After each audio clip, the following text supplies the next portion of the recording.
SS digital recording studio Hanspura.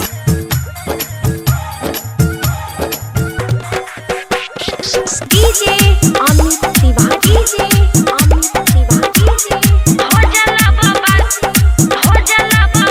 जब चले रहिए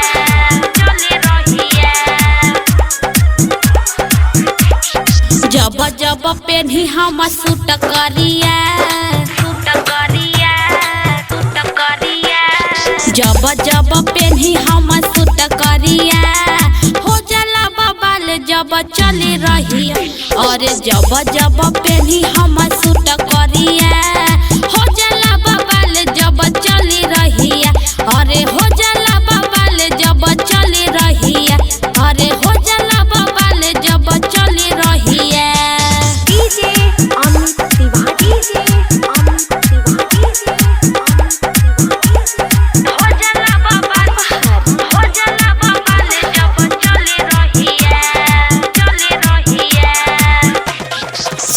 हो बरस के हमारो जवानी यही देखी चुहता मुहावा से पहनी 16 बरस के हमारो जवानी यही देखी चुहता मुहावा से पहनी। कनवा में पेन्ही जब कन बलिया कनवा में पेन्ही जब कन बलिया जब चली रहिया। अरे जब जब पेन्ही हम सूट करिया हो जाला बबाल जब चली रहिया। अरे हो जाला बबाल जब चली रहिया। अरे हो जाला बबाल जब चली रहिया। डीजे अमित तिवारी जी, अमित तिवारी जी। हो जाला बबाल जब चली रहिया।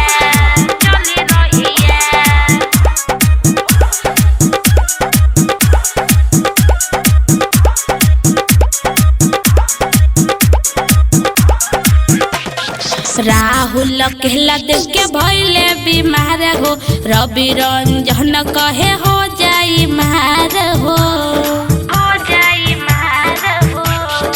रौशन आदित्य देख के भइले बीमार हो रवि रंजन कहे हो जाई मार हो।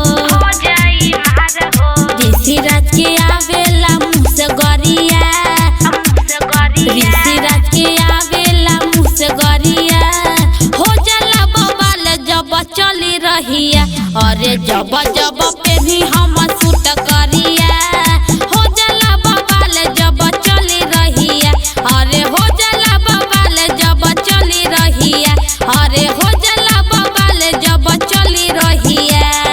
जब जब पेन्ही हम सूट करिया हो जाला बबाल जब चली रहिया।